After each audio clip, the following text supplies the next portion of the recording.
Саламатсыздар ма балалар, бүгін сіздермен қозғалыс командаларымен танысамыз. Ол үшін телефонмен жасап үйренейік. Описаниені басып, ссылкаға кіреміз, яғни сілтемеге кіреміз. Жақындатып, меню жолындағы жасау батырмасын басамыз. Ашылып жатқан кезде кішірейтіп аламыз. Бізде енді Scratch ортасы телефон арқылы ашылды. Мына мысық бізде кейіпкер деп аталынады, спрайт, яғни спрайттың қосудың басқа түрлері де бар. Мысалы, спрайттың x-y координата өсімен біз орната аламыз мұндағы жерде.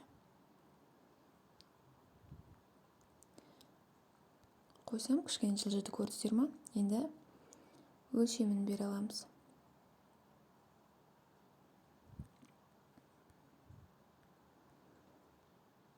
Кішірейіп кетті.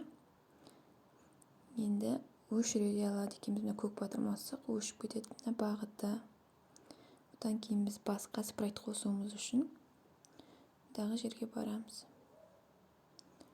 Лупа бұл бізде кітапханаларды көрсетеді.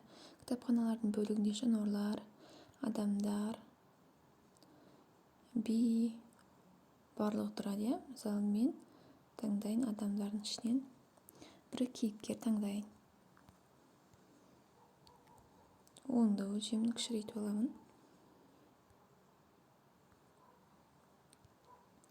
Енді мен фон қосайын. Фон бізде сахна.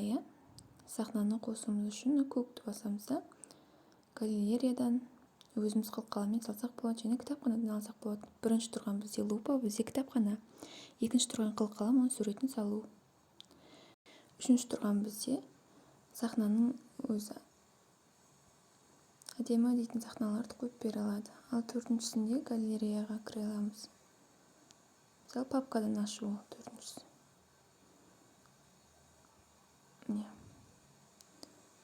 Мысалы, осы жерден бір суретті таңдауымызға болады. Фон ашылып тұр. Енді біз фондардың тізімін мұндағы жақтан көре аламыз. Мысалы, мен өшіріп тастайын. Удалить деген басым, өшет. Удалить басым, өшет. Біріншісінде өшіріп тастайын, өшті. Енді мен өзіме ұнайтын бір кітапханадан алайын. Кітапханадан алу үшін лупаны басамыз дедім. Іздеу батырмасын басамыз. Қоямыз.